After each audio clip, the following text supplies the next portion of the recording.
भारत माता की। भारत माता की।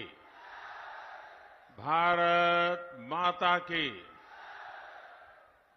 अररिया के ई पावन धरती मां अहां सबके प्रणाम करे छी। अररिया फणीश्वर नाथुरायण जी की भूमि है और जब जब भी मुझे यहां आपके बीच आने का अवसर मिला है, हर बार बाबा मदनेश्वर और मां काली की कृपा और आप जनता जनार्दन आपका भरपूर आशीर्वाद मिला है। आज भी अररिया और सुपौल का ये स्नेह मेरे लिए बहुत बड़ी ऊर्जा है, बहुत बड़ी शक्ति है। मैं आपको विश्वास दिलाता हूं, आपके इस कर्ज को उतारने के लिए मैं और ज्यादा मेहनत करूंगा और तीसरे कार्यकाल में आपके हित में, देश के हित में और ज्यादा बड़े फैसले देश लेने वाला है। साथियों, मैं हिंदुस्तान के कोने कोने में इन दिनों जनता जनार्दन के आशीर्वाद मांगने के लिए जा रहा हूं और देश के कोने में जहां जहां गया, शहर हो, गांव हो, पुरुष हो, स्त्री हो, युवा हो, युवती हो, पूरे देश एक ही बात कह रहा है, फिर एक बार, फिर एक बार, फिर एक बार। भाइयों और बहनों, आज दूसरे चरण का मतदान भी चल रहा है। ये लोकतंत्र का महापर्व है।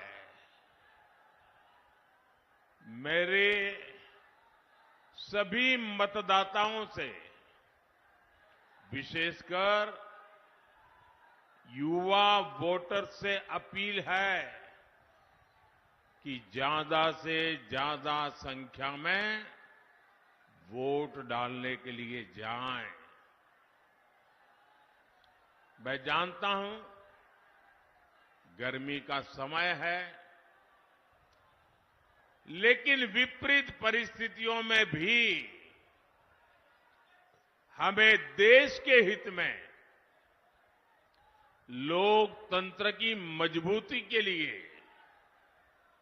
वोट देने का अपना कर्तव्य निभाना ही चाहिए। हमें एक कदम भी पीछे नहीं रहना चाहिए। और मेरा तो आपसे भी आग्रह है, जब आपके यहां मतदान का दिवस हो, हर पोलिंग बूथ में यात्रा निकाल करके 20-20, 25-25 लोग गीत गाते गाते, थाली बजाते बजाते, उत्सव मनाते मनाते पोलिंग स्टेशन पर वोट देने के लिए जाना चाहिए। पोलिंग बूथ पर उत्सव का वातावरण होना चाहिए। ये लोकतंत्र है। प्रचार में कितनी ही तू मैं चलती रहे, लेकिन मतदान का दिन पूरे इलाके का उत्सव का दिन होना चाहिए। साथियों, 2024 का ये चुनाव भारत को आर्थिक और सामरिक रूप से शक्तिशाली बनाने के लिए चुनाव है और इसमें बिहार के आप सभी मेरे जागरूक भाई बहनों की बहुत बड़ी भूमिका है। गुलामी के लंबे कालखंड से पहले जब बिहार समृद्ध था, तब भारत एक महाशक्ति था। आज जब भारत दुनिया की तीसरी सबसे बड़ी आर्थिक महाशक्ति बनने के लिए चल पड़ा है, तो बिहार की भी इसमें बहुत बड़ी भूमिका है। बिहार के लोगों की प्रतिभा, यहां के लोगों की बौद्धिकता, यहां के लोगों की परिश्रम की पराकाष्ठा करके दिखाने का जो जज्बा है ना, ऐसा जज्बा कहीं और देखने को नहीं मिलता है।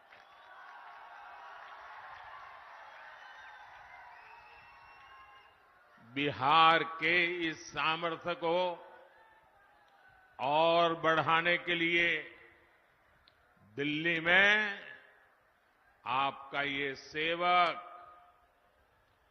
और यहां बिहार में हमारे नीतीश जी और उनकी पूरी टीम पूरी शक्ति से काम कर रहे हैं।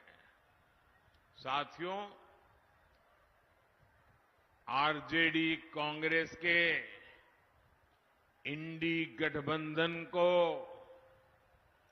ना देश के संविधान की परवाह है और ना ही लोकतंत्र की परवाह है। ये वो लोग हैं जिन्होंने दशकों तक बैलेट पेपर के बहाने लोगों का, गरीबों का अधिकार छीना। पोलिंग बूथ लूट लिए जाते थे, बैलेट पेपर लूट लिए जाते थे। बिहार के लोग साक्षी हैं कि कैसे आरजेडी कांग्रेस के शासन में चुनावों में मतदान पत्र, बैलेट पेपर लूटे जाते थे। इतना ही नहीं, गरीबों को तो वोट डालने के लिए घर से बाहर भी नहीं निकलने दिया जाता था। मेरे दलित भाई बहन, मेरे पिछड़े भाई बहन, उनको तो डंडे के चोट पे घर के बाहर निकलना मना कर दिया जाता था। अब जब गरीबों को, देश के ईमानदार मतदाता को ईवीएम की ताकत मिली है, तो ये जो चुनाव के दिन लूट चलाते थे, वोट हड़प करने के खेल खेलते थे, इन लोगों से बर्दाश्त नहीं हो रहा था। अभी भी वो परेशान है और इसलिए उनका दिन रात यही काम रहता है, कैसे भी करके ईवीएम हटना चाहिए, ये बटन दबाने वाला खेल बंद होना चाहिए। यही उनका खेल चल रहा है। इंडी गठबंधन के हर नेता ने ईवीएम को लेकर जनता के मन में संदेह पैदा करने का पाप किया है। लेकिन आज देश के लोकतंत्र की ताकत देखिए, बाबा साहब आम्बेडकर के संविधान की ताकत देखिए। आज सुप्रीम कोर्ट ने अभी 1-2 घंटे पहले ही मतपेटियों को लूटने का इरादा रखने वालों को ऐसा गहरा झटका दिया है, ऐसा गहरा झटका दिया है कि उनके सारे सपने चूर चूर हो गए हैं। आज उच्च न्यायालय ने, सुप्रीम कोर्ट ने साफ साफ कह दिया है कि बैलेट पेपर वाला पुराना दौर वापस लौट करके नहीं आएगा। आज जब पूरी दुनिया भारत के लोकतंत्र की, भारत की चुनाव प्रक्रिया की, भारत के चुनावों में टेक्नोलॉजी के उपयोग की वाहवाही करती है, तारीफ करती है, तब ये लोग अपने निजी स्वार्थ के लिए बदनीयत से ईवीएम को बदनाम करने पर लगे पड़े थे।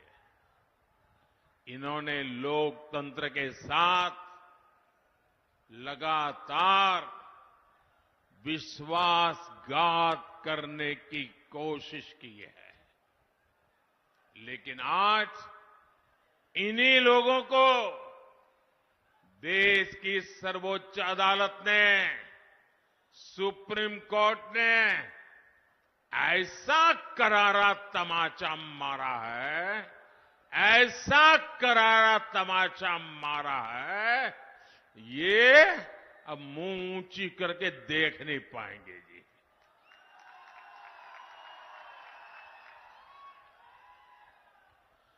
भाइयों बहनों, आज का दिन लोकतंत्र के लिए शुभ दिन है।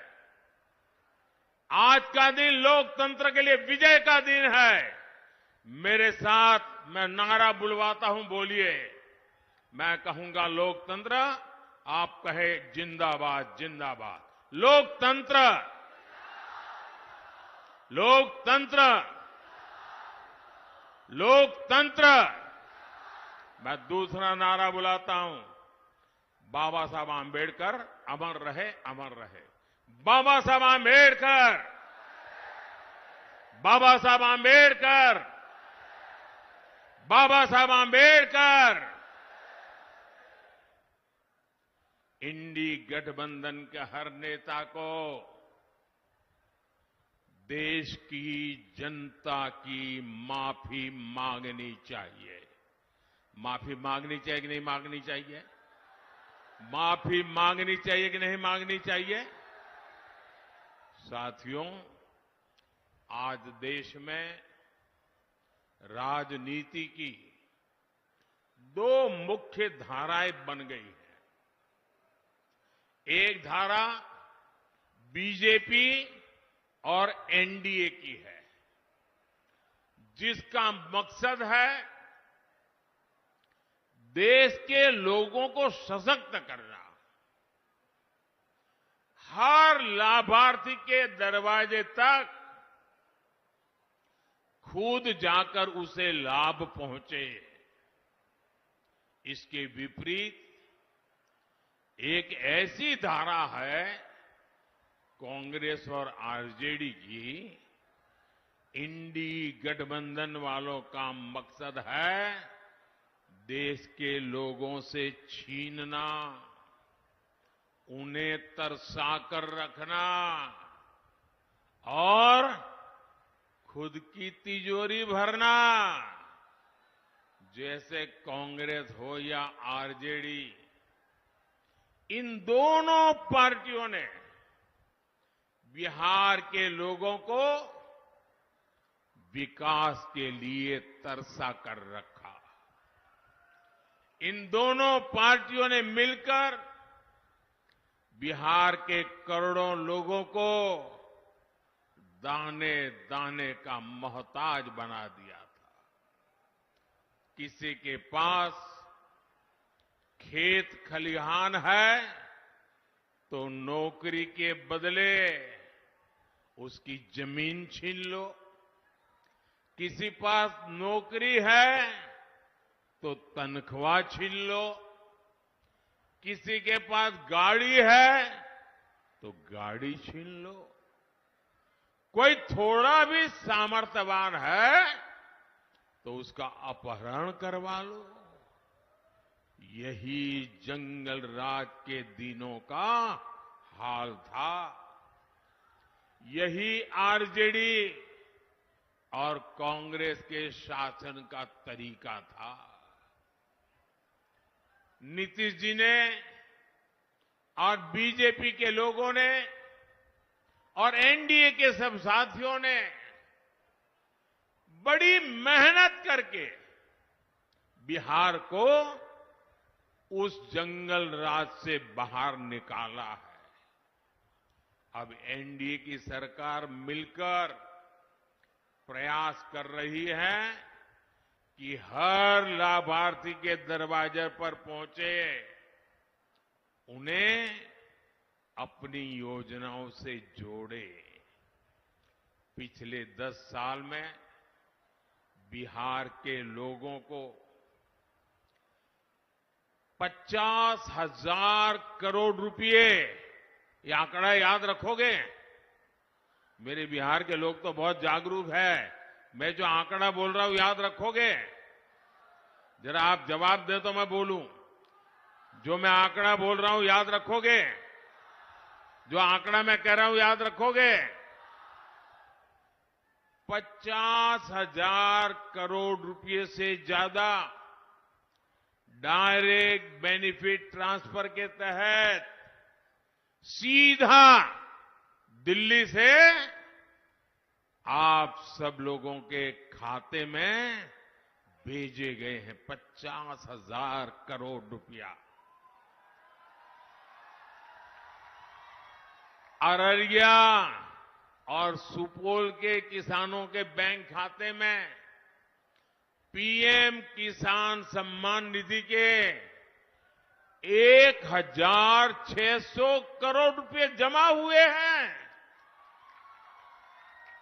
कोई बिचौलिया नहीं, कोई रिश्वत नहीं, कोई कट नहीं, कोई चोरी नहीं, सीधा किसान के खाते में मोदी ने भेजा है। यहां अररिया और सुपौल दोनों जिलों में गरीबों को 3 लाख पक्के घर मिले हैं। 3 लाख पक्के घर। साथियों, बहनों बेटियों के जीवन को आसान बनाना, ये एनडीए की प्राथमिकता है। बहनों को उनकी सुविधा के लिए नल से जल मिला है, शौचालय मिला है, मुफ्त बिजली कनेक्शन मिले हैं। एनडीए सरकार की मुफ्त राशन की योजना ने हमारी माताओं, बहनों, बेटियों की बहुत बड़ी चिंता समाप्त कर दी है। 5 लाख रुपए तक के मुफ्त इलाज वाली आयुष्मान योजना बहनों बेटियों के लिए नई संजीवनी बनाई है। भाइयों बहनों, हम लोग तो जानते हैं अपने परिवारों में, क्योंकि मैं भी तो आप ही की तरह बिल्कुल सामान्य परिवार से, गरीब परिवार में पैदा होकर के आया हूं, और इसलिए मैंने उन दुख दर्द क्या होता है ना, वो जी करके आया हूं। आपने भी वही देखा है। हमारे यहां परिवार में कोई मां बीमार हो जाए ना, गंभीर बीमारी हो, लेकिन वो घर में किसी को पता ही नहीं चलने देती। वो दुख सहन करती है, काम करती रहती है, लेकिन घर में किसी को पता नहीं चलने देती कि उसे इतनी बड़ी मुसीबत हो रही है। क्यों? कि मां के मन में विचार रहता है कि अगर बच्चों को, परिवार को पता चल जाएगा कि मुझे बीमारी है तो वो मुझे अस्पताल ले जाएंगे, बहुत खर्चा होगा, ये बच्चे कर्ज कर देंगे और मेरे मरने के बाद बच्चों को कर्ज में जीना पड़ेगा। मैं अपने बच्चों को कर्ज नहीं करने दूंगी, मैं बीमारी सहन कर लूंगी, अगर मौत जल्दी आएगा तो स्वीकार कर लूंगी, लेकिन मेरे बच्चों पर मैं कभी भी कर्ज नहीं होने दूंगी। और हमारे देश की माताएं बहनें कितना ही ज्यादा दर्द क्यों न हो, कितनी ही बड़ी बीमारी क्यों न हो, वो सहन करती रहती है। तब मेरे मन में विचार आया कि फिर इस बेटे का दिल्ली में बैठने का क्या मतलब है।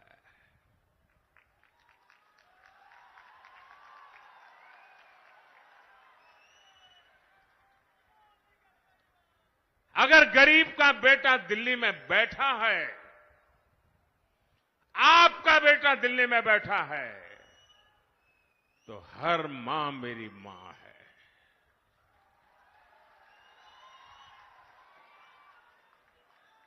उसका दर्द, उसके स्वास्थ्य की चिंता दिल्ली में उसका बेटा करेगा और उसका इलाज का पूरा खर्चा ये आपका बेटे करेगा। और अब मैं एक नई योजना आपके पास लेके आया हूं। किसी भी जाति बिरादरी में पैदा हुआ हो, कुछ भी कमाता हो, शहर में रहता हो, गांव में रहता हो, अब हर परिवार में बुजुर्ग होते ही होते हैं। 70 साल की उम्र के माता पिता, दादा दादी, नाना नानी, चाचा चाची हमारे परिवार में होते ही हैं। और वो कमा धमा तो सकते नहीं है, और जब कमा धमा सकते नहीं और बीमारी तो आ ही जाती है इस उम्र में, और बीमारी आती है तो जो बच्चे कमाते हैं उन पर खर्च आ जाता है। अब बच्चों के लिए चिंता होती है कि मां बाप की बीमारी में पैसा खर्च करूं कि बच्चों की पढ़ाई में खर्चा करूं। और इसलिए जो 40, 50, 55 साल का बेटा जो मेहनत करके कमा रहा है उसको एक बोझ रहता है। अब आपका ये बोझ भी मोदी उठाएगा। 70 साल की ऊपर के आपके पर किसी भी परिवार में बुजुर्ग माता पिता है, अब उनका इलाज का खर्चा उनके संतानों को नहीं करना पड़ेगा, ये उनका बेटा करेगा। साथियों, कांग्रेस और आरजेडी आपका हक छीनने की प्रवृत्ति से बाज नहीं आ रहे। अब कांग्रेस ने दलितों, पिछड़ों, आदिवासियों के आरक्षण का हक छीनने की बहुत गहरी साजिश रची है। और ये मैं बहुत जिम्मेवारी पूर्वक कहता हूं। देश के संविधान ने, बाबा साहब आंबेडकर ने साफ साफ कहा है कि भारत में धर्म आधारित आरक्षण नहीं हो सकता। लेकिन कांग्रेस पूरे देश में धर्म आधारित आरक्षण के लिए जोर लगा रही है। कांग्रेस चाहती है कि उसका कर्नाटका का आरक्षण का जो मॉडल है वो पूरे देश में लागू हो। और ये कर्नाटका का आरक्षण का मॉडल क्या है, ये कर्नाटका का रिजर्वेशन का मॉडल क्या है, आप सब बिहार के मेरे भाइयों बहनों को मैं ध्यान से समझाना चाहता हूं। और जो लोग नहीं है ना, उनको भी मेरा ये वीडियो जरूर भेज देना, पूरे बिहार के घर घर में पहुंचा देना। मैं जरा बड़े दर्द और दुख के साथ, और आपकी चिंता है ना, इसलिए मैं बात कहना चाहता हूं। कर्नाटका का मॉडल क्या है?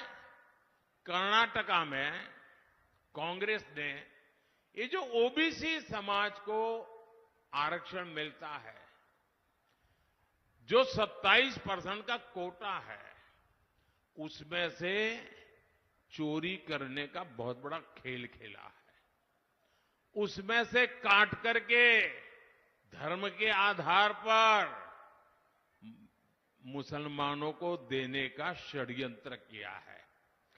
अब सुप्रीम कोर्ट मना करे, संविधान मना करे, तो उन्होंने एक नई चालाकी की है और सभी के आंख में धूल झोंक करके, ओबीसी समाज की आंख में धूल झोंक करके पर्दे के पीछे उन्होंने खेल खेला है।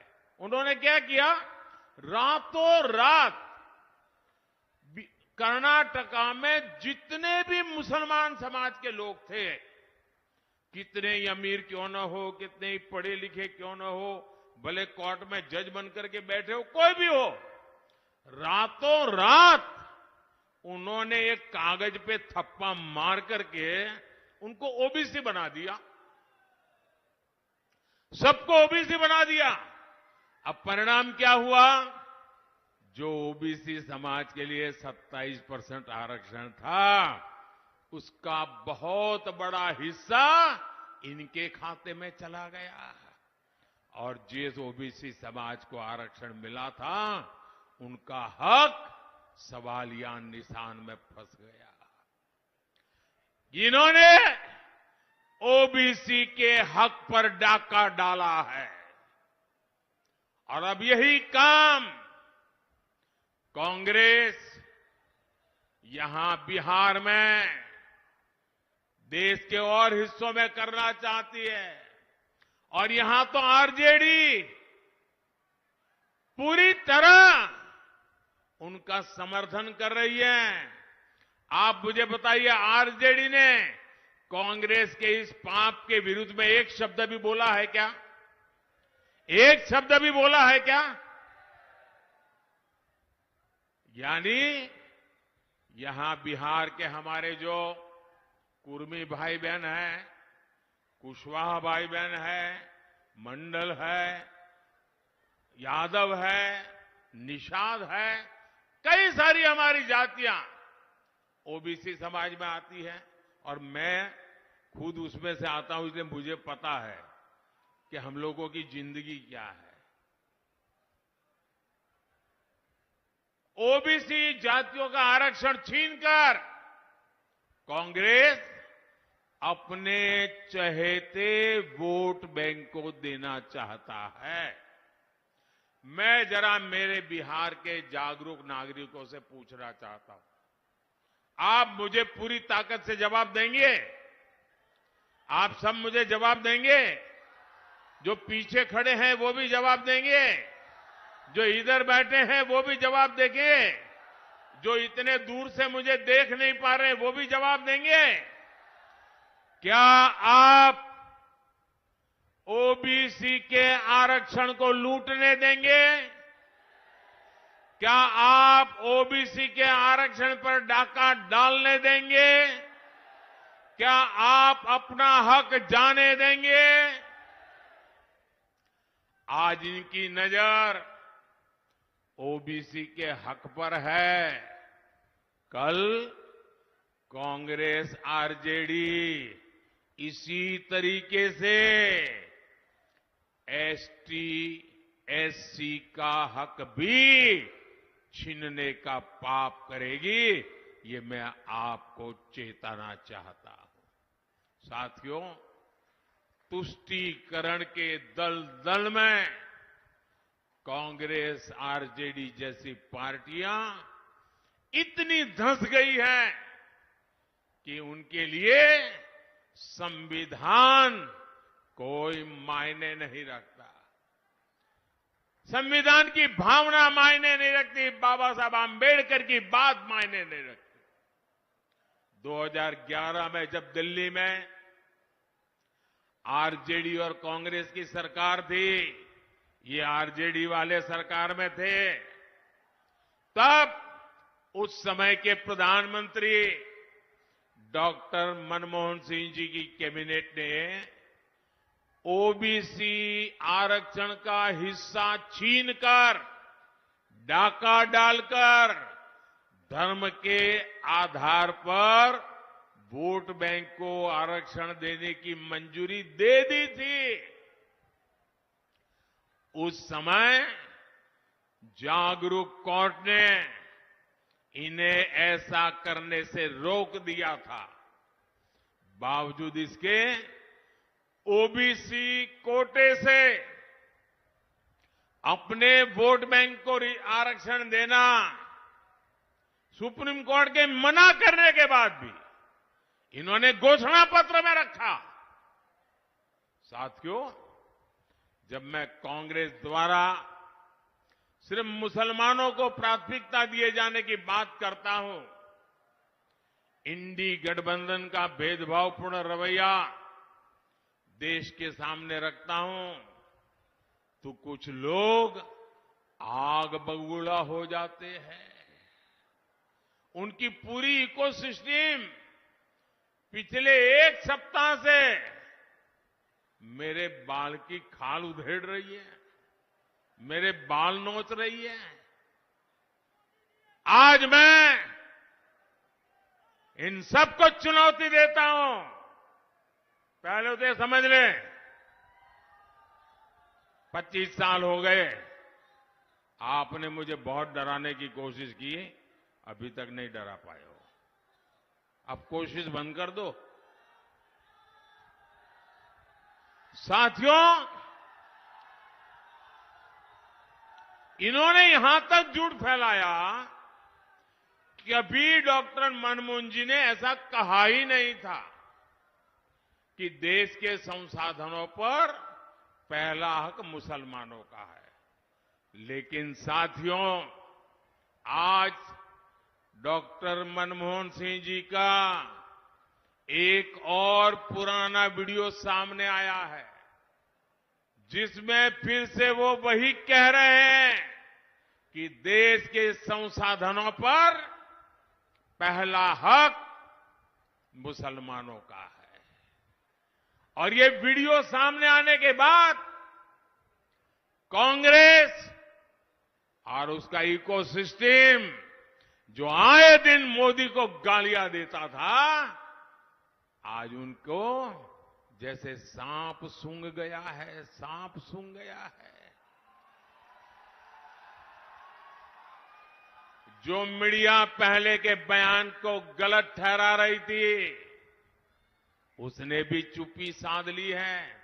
और मैं दिल्ली में उन मीडिया के लोगों को रात देर जाकर के देखा था। मैं आज उनकी व्यक्तिगत रूप से आलोचना करना नहीं चाहता हूं और नहीं ऐसे लोगों के लिए कुछ कहना चाहता हूं, लेकिन मैं देख रहा था, बिना सबूत, बिना जानकारी, बिना फैक्ट चेक किए एकदम से मोदी पर हमला बोलने के लिए नए नए शब्दों का श्रृंगार कर रहे थे। आज वीडियो सामने आ गया है। मेरा तो मीडिया से आग्रह है कि वो इस वीडियो, मनमोहन सिंह जी के वीडियो को देश को दिखाने की हिम्मत करें, जरा देश की जनता को जागरूक करें। नहीं करेंगे, ये इनका इकोसिस्टम है, देखना आप शाम तक गोलमोल करके डिब्बे में बंद कर देंगे। देश को भी जानना चाहिए कि इंडी गठबंधन ने 10 वर्षों तक किस मानसिकता से सरकार चलाई है। भाइयों बहनों, मैं खुल करके कह रहा हूं, पहले दिन से कह रहा हूं, इस देश के जो संसाधन है, इस देश की जो भी संपत्ति है, इस देश की जो भी संभावनाएं हैं, अगर उस पर पहला किसी का हक है तो मेरे देश के गरीबों का है, मेरे देश के मजदूरों का है, मेरे देश के खेत में मजदूरी करने वाले किसानों का है। मेरे देश में गरीबी में जीने वाली मेरी माताओं बहनों का हक है। किसी भी धर्म के क्यों न हो, लेकिन अगर वो गरीब है तो पहला हक उस गरीब का है। ये मोदी की सोच है।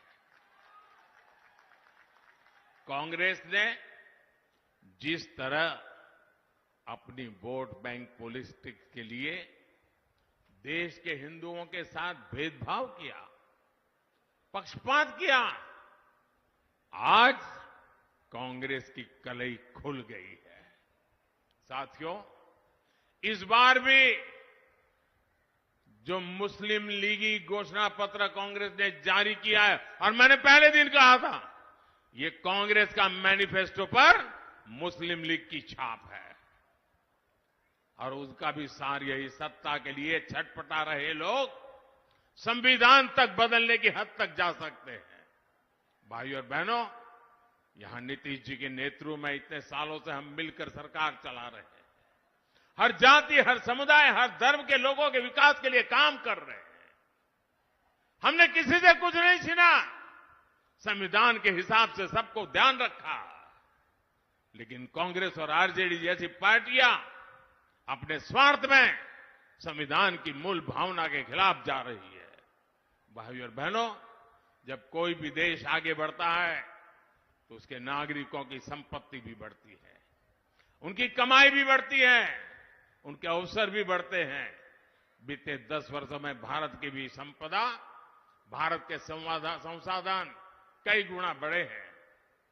अब आप मुझे बताइए, ये जो देश के संसाधन है, इन पर पहला हक गरीबों का है कि नहीं है? मेहनत कश लोगों का है कि नहीं है? जो देश को बनाते हैं उनका हक है कि नहीं है?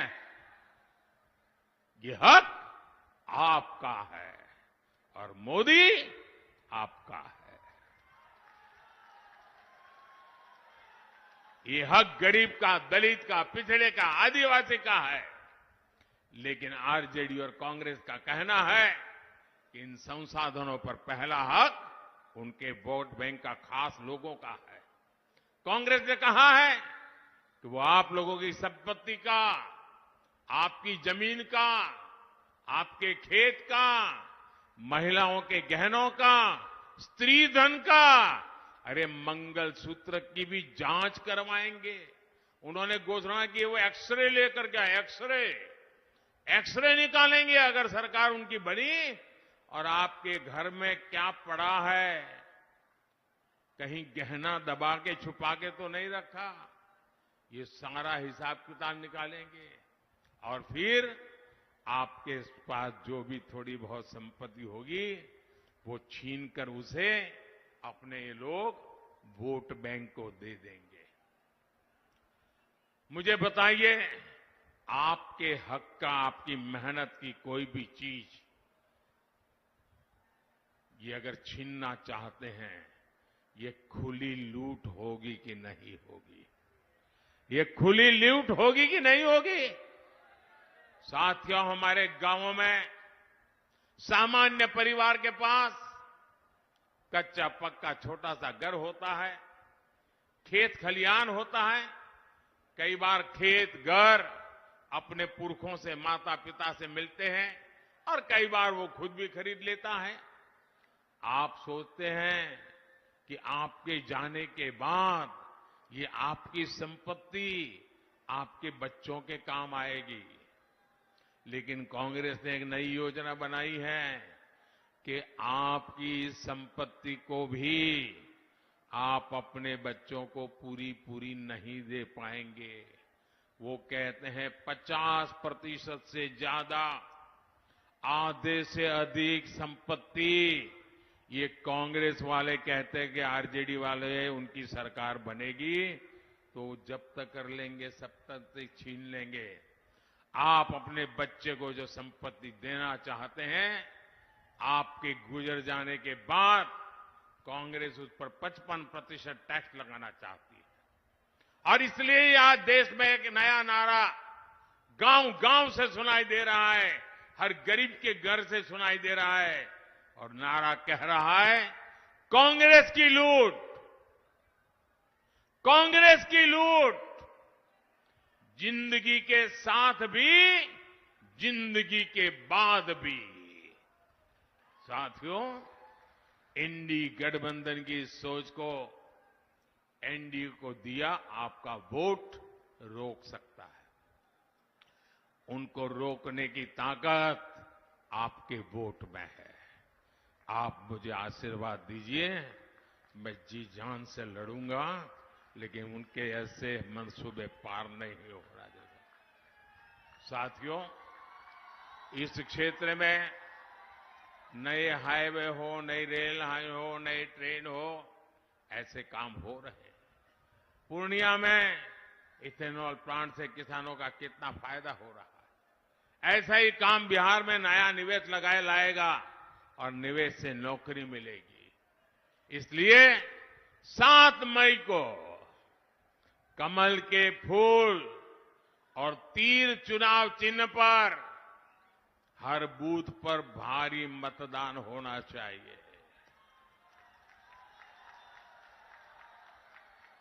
अररिया से मेरे साथी भाई प्रदीप कुमार सिंह और सुपौल से हमारे जेडीयू के साथी दिलेश्वर कामेत जी को आप जो वोट देंगे ना, वो वोट सीधा सीधा मोदी को मिलने वाला है।